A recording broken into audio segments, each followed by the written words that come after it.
The next thing that we'll want to customize is our store's footer. We can do that by scrolling all the way down on our website and finding it here.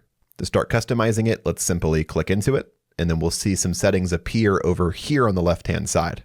The first thing that you'll notice is an email sign-up option. This is a great way to encourage customers to sign up for your newsletter. You can offer them a discount or a coupon code. For my store, I'm going to go ahead and turn this off though, but it's up to you if you want to use this.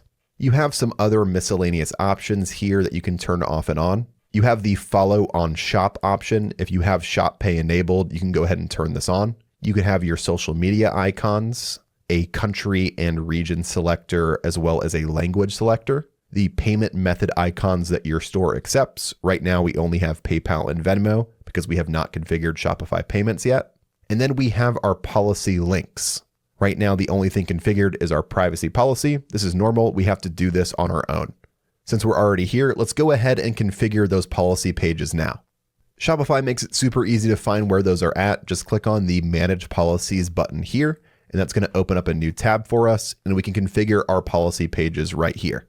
Let's start by configuring our return and refund policy. Click into it, and then click on Insert Template. Once I do that, you're going to see a ton of information appear here. This is all just kind of a blanket statement. Go through, read through it, make sure you're happy with the policy itself. And if there's anything that you want to change, like for example, a 30-day return policy, you could change this to a 15-day return policy if you wanted to. Once you're happy with your return and refund policy, click on Publish. Let's do the same thing for our terms of service. We'll click into it and then click on Insert Template. Once again, go through, add your information, change anything that you'd like, and then click on Publish. We'll do our shipping policy next. This does not have a template available because you need to configure your own shipping policy. So we'll just put shipping policy here and then click on Publish. Then lastly, let's do our contact information. Let's click on Insert Template, fill out all of this information here, and then click on Publish. Now, if we go back to our store theme editor here, we can click on the Show Policy Links, and we'll let that refresh, and we'll see all of them populate here properly at the bottom.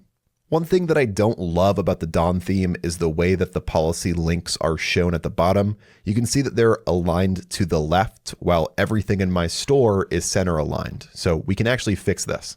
We'll start by going to the top and clicking on the other tab that we have available. And we'll go back to our menus, which is underneath Content. Let's click on the back button here to get out of our main menu. And let's click into our footer menu. We'll click into this here, and we will remove the search and this other menu item that's here as well. Now let's simply add in all of our policy pages to this footer menu. Let's click on this, find the link here, click on Policies at the bottom, and we'll start with our contact information.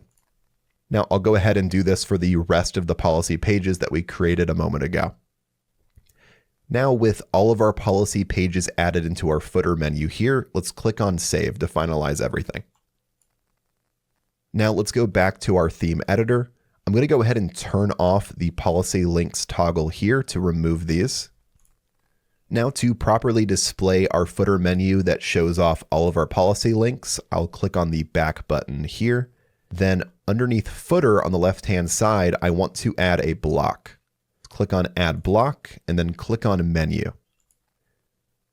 Now you'll see that it properly appears here, but I want to click into the menu itself, and it's automatically linked to the footer menu. If yours doesn't link to the footer menu properly, this is where you'll configure that. Just go ahead and change it.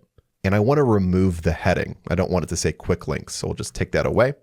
And now everything is nice and centered on the page. Now, the last thing I want to do here in the footer menu area is remove the Powered by Shopify text. And unfortunately, it's not as simple as just highlighting it and removing it. We have to go to a separate area.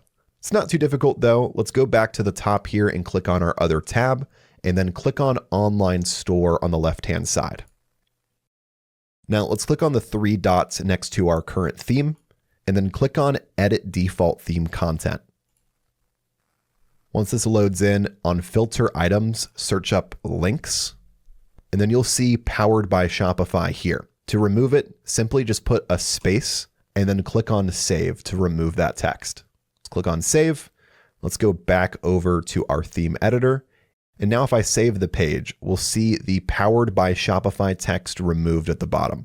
You'll also notice that this is left default still. This just says My Store. I want to go ahead and change this to make sure our store has a nice branded, cohesive look. Changing this text is really easy. Let's go back up to the top, go to our other tab, and then let's click on Settings at the bottom here. We'll open this up. And in my store details, you'll see it says My Store. Let's click on the Edit button to change this. And I'm going to change this to Maxwell, which is the name of my clothing store. I'll click on Save here. Then I'll go back to the theme editor here. I'll refresh this page. And I'll scroll all the way back down to the bottom, and it now says Maxwell instead of My Store.